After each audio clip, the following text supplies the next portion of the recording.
Welcome to the Baseface Network.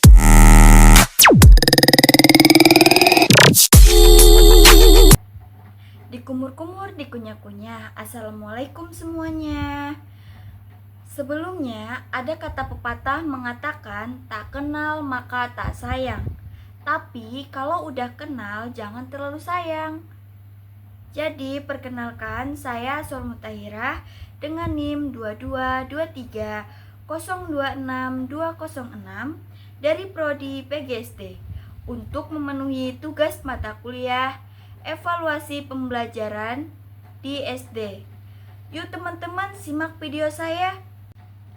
Nah, ada 6 pembahasan di dalam evaluasi. Yang pertama, makna evaluasi pembelajaran. Yang kedua, fungsi evaluasi pembelajaran. Yang ketiga, manfaat evaluasi pembelajaran. Yang keempat, jenis evaluasi pembelajaran. Yang kelima, prinsip-prinsip evaluasi pembelajaran. Yang keenam, tahapan evaluasi pembelajaran. Langsung saja saya jelaskan. Nah, pembahasan pertama, makna evaluasi pembelajaran. Ada yang tahu apa itu? Jadi, evaluasi pada hakikatnya adalah aktivitas yang dilakukan secara sistematis oleh evaluator untuk melihat keberhasilan suatu kegiatan yang dilakukan dengan cara membandingkan antara tujuan kegiatan dengan hasil yang telah dicapai oleh objek tertentu. Nah, di dalam evaluasi pembelajaran ini ada yang namanya mengukur dan menilai. Ada yang tahu bedanya apa? Jadi, mengukur adalah upaya membandingkan keadaan suatu objek dengan menggunakan alat ukur yang standar. Nah, mengukur ini mempunyai sifat kuantitatif. Nah, sedangkan menilai adalah mengambil suatu keputusan terhadap sesuatu dengan ukuran baik buruk. Nah, menilai ini mempunyai sifat kualitatif. Jadi begitu ya teman-teman bedanya. Nah, yang pertama itu ada fungsi penilaian. Jadi, hasil evaluasi terhadap pembelajaran kita bisa menilai tercapai tidaknya tujuan pembelajaran sehingga kita bisa melihat penilaian keberhasilannya. Tidak semata-mata dilihat dari pencapaian tujuannya. Seperti itu ya teman-teman. Lanjut yang kedua, apa sih fungsi diagnostik itu? Nah, evaluasi diagnosa adalah kesulitan pembelajaran pada peserta didik. Misalnya nih, kita mengambil mata pelajaran matematika. Dengan materinya adalah konsep bilangan. Jadi kita bisa mentes pada peserta didik untuk mengetahui sejauh mana peserta didik menguasai materi tersebut. Nah, kemudian kita bisa menentukan materi mana yang harus diulang atau diperdalam. Seperti itu ya teman-teman. Karena kan belajar ya pasti ada kesulitannya ya. Seperti itu. Jadi kita sebagai calon guru ya harus kreatif cara belajarnya. Maka dari itu kita ada yang namanya fungsi diagnostik. Kita bisa mengevaluasinya bagaimana caranya supaya peserta didik itu paham dalam pembelajaran. Seperti itu ya teman-teman. Nah, lanjut yang materi ketiga yaitu ada fungsi penempatan. Nah, untuk menempatkan peserta didik pada posisi tertentu. Jadi, kita bisa menempatkan peserta didik dengan menyesuaikan kemampuan dan kebutuhan belajarnya. Misalnya nih, dalam pembelajaran matematika, peserta didik dibagi menjadi berkelompok. Nah, berdasarkan hasil tes penampilan awal, peserta didik yang sudah menguasai materi dasar dapat ditempatkan ke dalam kelompok yang lebih menantang. Sementara peserta didik yang masih belum menguasai materi dasar maka ditempatkan dengan kelompok yang remedial. Jadi kayak yang pintar sama yang pintar gitu, yang kurang sama yang kurang. Seperti itu ya teman-teman. Nah, Yang keempat itu ada fungsi motivasi. Teman-teman pasti tahu dong fungsi motivasi itu apa? Ya, untuk memberikan semangat kepada peserta didik agar peserta didiknya belajarnya lebih giat lagi. Seperti itu ya teman-teman. Karena kita tanpa semangat tidak akan bisa maju. Betul kan? Nah, lanjut pembahasan yang ketiga, yaitu manfaat evaluasi pembelajaran. Ada 4 manfaat evaluasi pembelajaran. Yang pertama itu bagi peserta didik, yang kedua itu bagi guru, yang ketiga itu bagi sekolah, yang keempat itu bagi orang tua. Lanjut penjelasannya. Nah, yang pertama ada bagi peserta didik. Apa sih manfaat bagi peserta didik itu? Di dalam evaluasi. Jadi, tujuan pembelajaran bagi peserta didik adalah tercapai perubahan tingkah laku kognitif, afektif, dan psikomotorik. Nah, kognitif itu adalah pemahaman, afektif itu adalah sikap, dan psikomotorik itu adalah keterampilan. Jadi, bagaimana cara mengetahui tercapai tidaknya perubahan perilaku tersebut? Ayo, bagaimana teman-teman? Ya, maka kita melakukan evaluasi pembelajaran baik dalam proses pembelajaran, hasil pembelajaran, ataupun dampak dalam pembelajaran. Nah, yang kedua bagi guru, yaitu manfaatnya yang pertama mengetahui peserta didik yang mencapai kompetensi atau KKM yang diharapkan.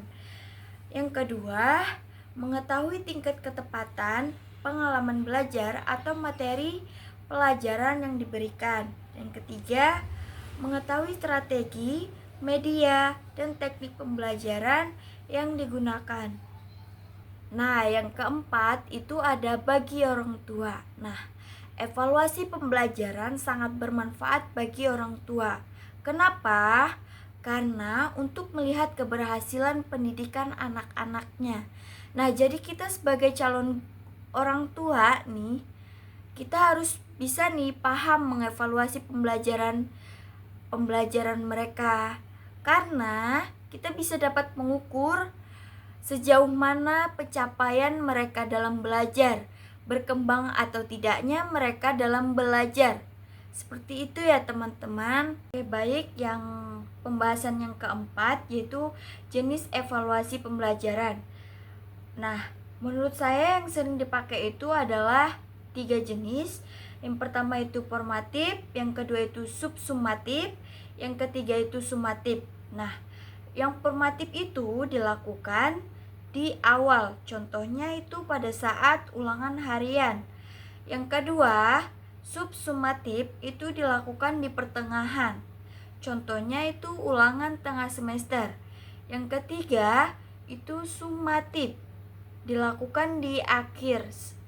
Berarti contohnya UAS. Seperti itu ya teman-teman.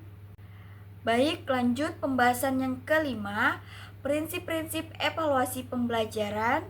Sorry ya guys, di PPT-nya aku tulisin angka 4, sebenarnya angka 5. Typo dikit ya. Jadi, prinsip-prinsip evaluasi pembelajaran itu ada 4. Yang pertama itu ada komprehensif, yang kedua itu ada kontinu, yang ketiga itu ada objektif, yang keempat ada akomodatif. Nah, dari kalian semua, apakah ada yang tahu dari keempat prinsip tersebut penjelasannya? Oke, yang pertama itu komprehensif. Nah, berarti komprehensif itu menyeluruh. Kita bisa melihat aspek kognitif, afektif, psikomotorik. Nah, misalnya nih, mengevaluasi hasil belajar, kita menggunakan seperangkat tes seperti itu. Nah, yang kedua itu ada kontinu. Ayo, ada yang tahu apa itu kontinu, teman-teman? Ya, berkesinambungan.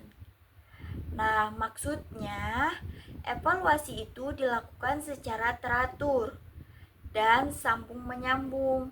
Contohnya kita ngasih tugas harian, atau tugas mingguan. Seperti itu ya teman-teman. Oke, baik, lanjut. Yang ketiga itu ada objektif. Nah, dalam objektif ini pentingnya penilaian yang didasarkan pada fakta, data, dan kriteria yang jelas tanpa dipengaruhi oleh faktor-faktor subjektif seperti perasaan pribadi, prasangka, atau hubungan personal. Jadi, kita sebagai calon guru itu harus adil dan tidak pilih kasih ya teman-teman. Lanjut, yang keempat itu ada akomodatif. Nah, akomodatif adalah tentang bagaimana menyesuaikan proses penilaian agar setiap peserta didik merasa nyaman dan mampu menunjukkan apa yang mereka ketahui. Seperti itu ya teman-teman. Selanjutnya pembahasan yang keenam yaitu tahapan evaluasi pembelajaran. Nah, ada 5 tahapan evaluasi dalam pembelajaran. Yang pertama itu perencanaan, yang kedua itu pelaksanaan, yang ketiga itu pengolahan data, yang keempat itu pemanfaatan hasil, yang kelima itu evaluasi. Nah, sebelum melakukan evaluasi, pastinya kita memiliki perencanaan dahulu supaya proses pembelajaran ke arah yang benar sehingga efektivitasnya terjamin. Nah, apa aja yang harus kita rencanakan? Ada yang tahu teman-teman? Ya, yang pertama kita harus menentukan tujuan evaluasi. Yang kedua, objek yang akan dievaluasi.